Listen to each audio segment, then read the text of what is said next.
Welcome to Porch Play Chat, sponsored by the American Association for Promoting the Child's Right to Play, or more affectionately named IPA-USA. IPA-USA is the USA affiliate of the International Play Association. So as part of our efforts to promote play, we are happy to introduce our Porch Play Chats. And these are conversations that focus on a wide range of topics from experts who are just as passionate about play as we are.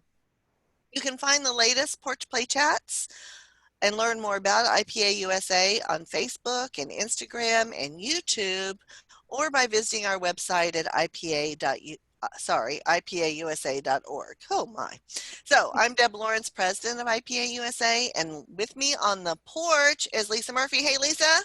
Hi, I'm not on the porch today though, because there's a raging thunder and lightning storm outside, so I had to bring the porch inside today. Yeah, and that's okay. We had her on some of the porch later, and Emma Tempest. I could show you the porch, but she could, yeah. Drenched. Yeah, but she was drenched, actually. It was really bad. And Emma Tempest is with us, and Emma Tempest is a presenter and a play coach, and she's going to talk to us today about self-care through play. Don't we all need that? Oh, so yes. Emma, please help us understand how. Save us! Save us, Emma! Save us! Yeah, so basically, I've always had a love for play in terms of like it being for children, and that's how they learn and how they make sense of their world. And then when I moved from England to America, I had a real struggle with my own self-care and was depressed and had anxiety and all sorts of problems.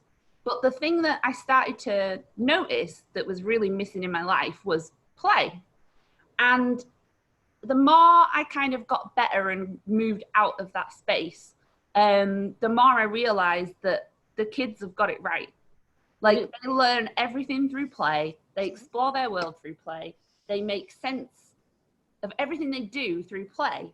And then when it comes to things like their feelings, they're the best people at feeling those feelings. They let you know when something's too hard, when something's too easy. They let you know when they're overwhelmed. They cry, they scream, they kick.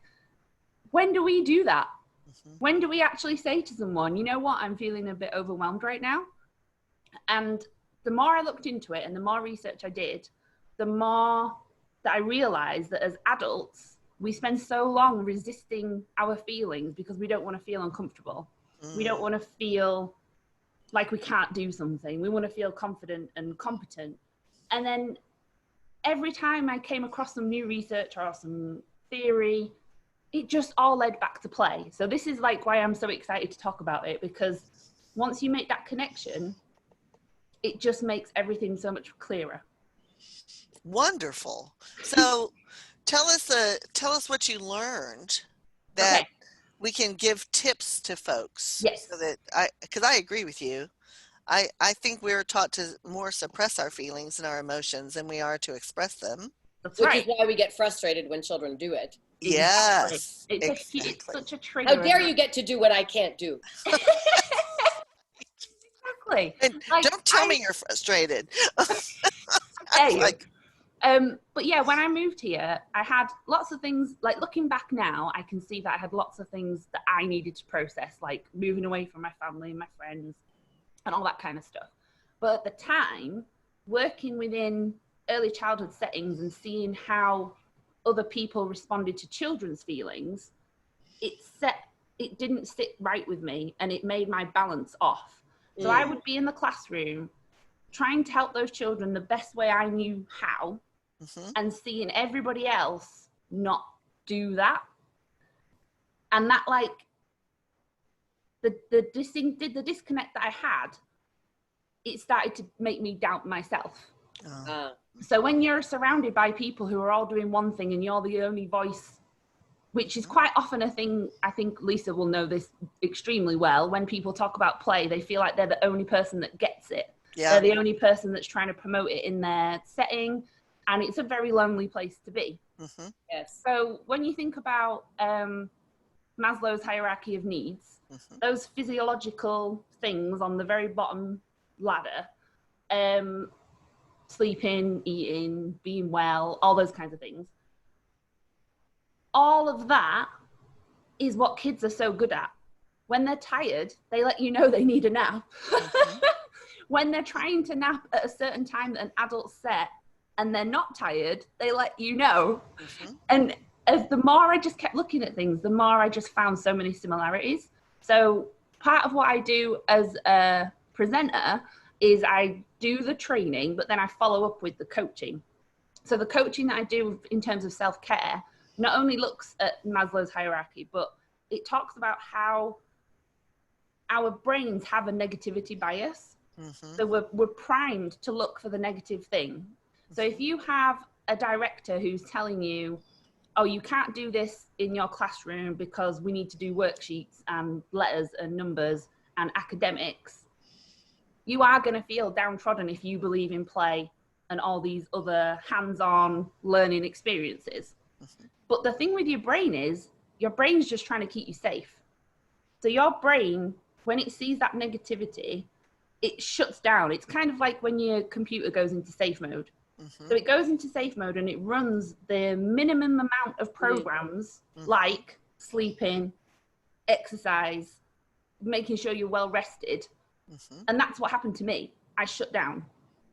All of the negativity, all of the gossip from other staff, all of the criticism, all of the stress in the classroom from children's behaviours not being, I would say, dealt with in a more appropriate developmental way, all of that shut me down. So I couldn't access those higher centres of my brain that do problem solving and all the things that we know that children do really well when they're playing. And I shut down. And that's when you end up getting depressed and riddled with anxiety and all that kind of stuff.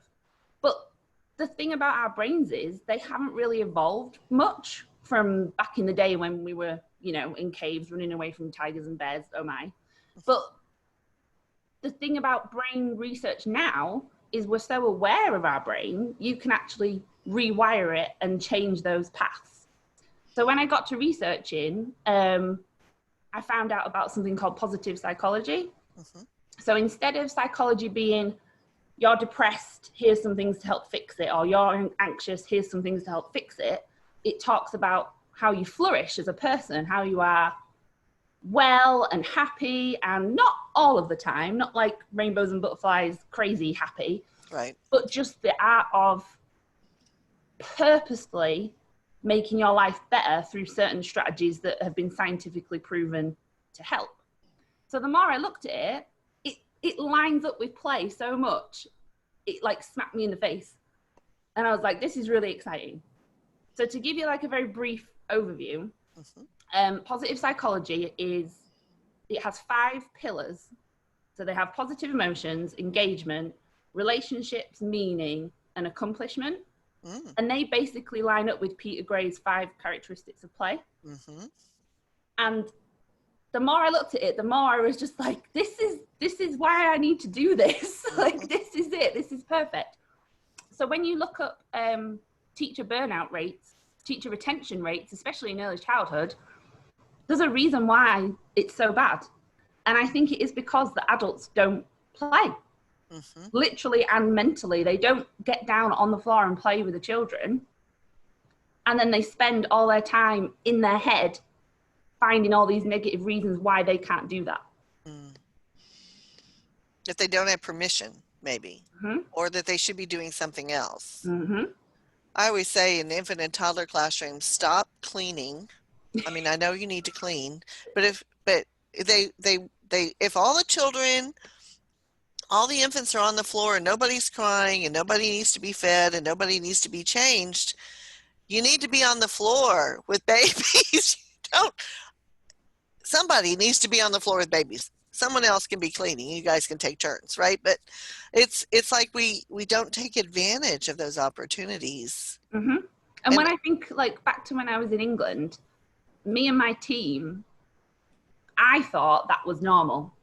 Like, I thought the way my team worked was how all teams work. Was everybody. Yeah. Because that was your experience. Right, exactly. And I was there for 8 years and we had very few team member changes, possibly just because I worked in a school. But our team as an early childhood bubble, I had no idea that it was different anywhere else. And when I tried to recreate that, I was constantly, like hitting the wall every single time. And it took me a good year and a half, 2 years to realize that I can't recreate it and that it was special for a reason. So I started talking to all my team members back home, asking them, what made us so good? Like what really works for a team? Because you can Google how to make a team work, but it's just like, it's the same old stuff. And there's a reason why it's the same old stuff, because it works, but you have to have that mindset. You can't be somebody who says, oh, I'm going to, as the team leader, every Friday, I'm going to make sure everybody gets a $5 voucher to their local Starbucks or something. Like, it's an empty gesture. It has to be something that your team needs and wants and fulfills that little spot that makes them go, oh, she sees me. She sees me and she cares about me and she wants me to do better because blah, blah, blah, blah, blah, blah, blah. And for me, changing that way that you think, that's where my coaching comes in, because I know how to do that now. I know how to take any circumstance and change the way I think, not necessarily to create a different result, but to at least give me some peace so that I'm not spiraling into that shame spiral, depression, anxiety. One of my favorite quotes is from Brian Sutton Smith, and he says that the opposite of play is not work, it's depression. Yes. And it's so true. It's so true. And when you think about the trauma involved in children's lives, those children aren't playing. It meshes up so perfectly. And I just feel like it's an area of play that we don't talk about enough, that it's a well-being tool. And it really helps too. Yeah, go ahead, Lisa. I was just going to say, our culture, and I'm speaking through a US lens, we still struggle so much with that false dichotomy of play, as we all are familiar with that phrase, that it's either play or work, it's play or learning. And so I think there's just an innate hesitancy to see playing or being engaged in something playfully, right, has the ability to refuel you, right? That self-care can come directly from doing something that you find pleasurable, that you're doing simply for the sake of doing it, whatever that might mean. And I know that you could probably speak more to just the fact that our field tends to attract women who are caregivers by nature, by temperament, by disposition. And it can be really hard to think that taking care of yourself, it feels selfish. Right? 100%. Well, and I think that's a key to this, right? So if I think that we're riddled with guilt. I don't know if that's because of how we were raised, or because we shouldn't be sitting on the couch or knitting or crocheting or playing a board game, or because we should be, scrubbing the kitchen floor or, all that stuff. But the other big piece is I think that self-care with children. So the mom would come in to drop off her toddler. She'd be in her workout clothes. All the teachers say, well, she's just going to work out. And I'd say, good for her. Yes, right? Exactly. Self-care. You should try it, right? It's something that you need to do. So, and it's not something we should feel guilty about. Sometimes I think it's okay for people to perceive that we might be selfish when all we're really doing is taking care of ourselves so we can be present with children. Yeah. It is the old, and I think people have poo-pooed it, but when the flight attendant tells you to put your mask on first, and I know a lot of self-care speakers use that, but at some point we're going to have to really start believing it. You know, you need to keep your oxygen going before you can take care of anybody around you. Yes. And I also think that there's room for us to remind each other with love that nobody appreciates a martyr, right? We don't. And you might think now you're winning somehow because you're, you know, whatever, but that's a toxic frame of mind to be in, that you have to win the stress game. 100%. And that's kind of why I started doing what I did with the play coach stuff. It kind of went from just talking about play to talking about me. Selfish. But, not selfish. I know. This is the thing though. Sharing. I had that thought that it was selfish. And then I had the whole imposter syndrome thing of, well, who are you to talk about self-care when you don't go to the gym 3 times a week? But it's not about that. The whole point of it is just being aware of it, because nobody's perfect. And if you go to the gym 3 times a week and I only go twice a week, that doesn't make me less of a person. It doesn't make me bad. Nor does it make them better. Right, exactly. You're only operating at what you're capable of doing.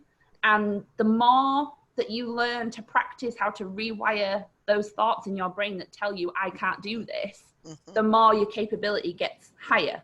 So it just, for me, the whole brain theory about, you know, it's there to keep you safe, it shuts things down, it just makes so much sense when us adults are pretending that we aren't overwhelmed, when we're pretending that everything's okay, or, oh, it's okay because in 2 weeks I've got a vacation day, so I've just got to keep making it through. And it's like, no, that you can't live that way round. You can't live for that vacation day. You have to be purposefully activating those positive thoughts every single day.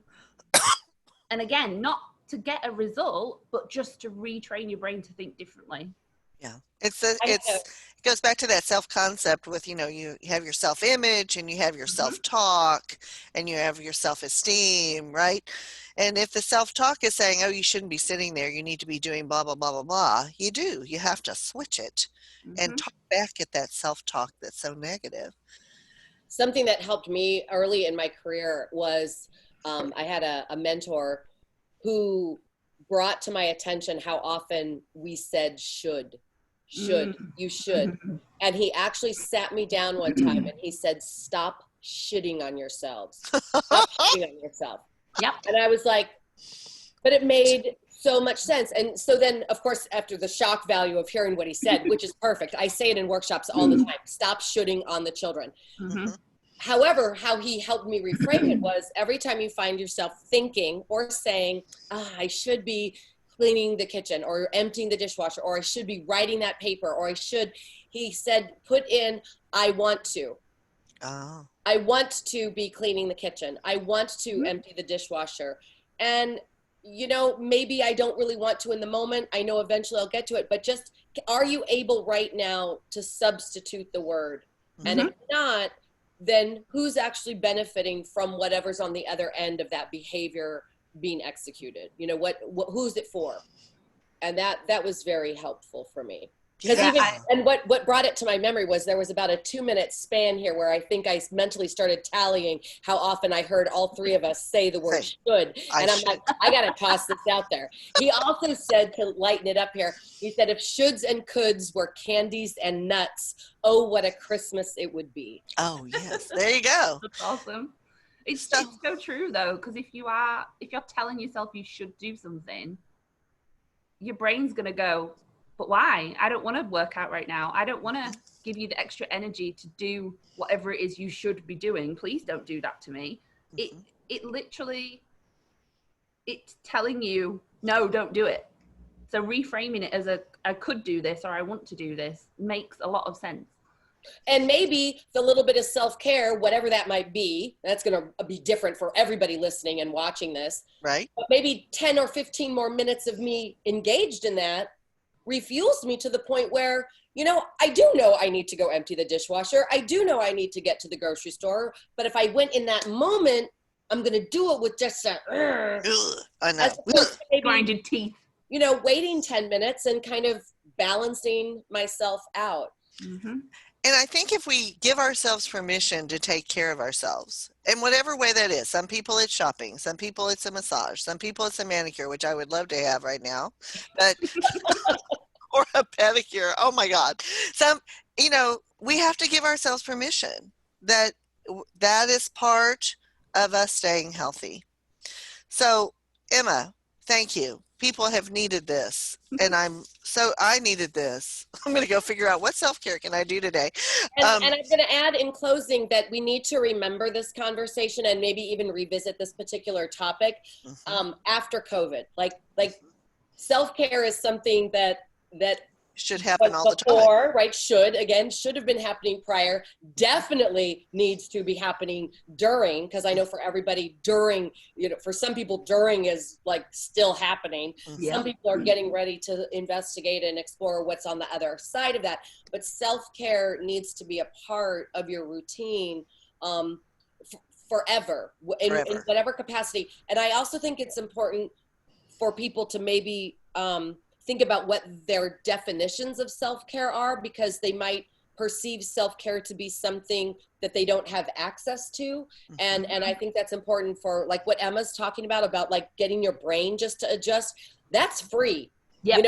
That's free. That doesn't cost anything and you can do that at any time of the day because it's all in your mind. And that's one of the tools that I've used and I try and coach people about, because for some people, a spa day is not affordable, or it's a whole day off of work that they can't afford to do, or it's way too indulgent. Whereas just having that ability to shift your thinking, you can do it anywhere, anytime. And like you said, it's free. It's free. You can do it. So, Emma, thank you. So to hear more of our Porch Play Chats, make sure to visit our website at IPA-USA.org. And whatever you do, take care of yourself and keep playing. Thanks, Emma. Thank you. Thanks, Emma. Bye.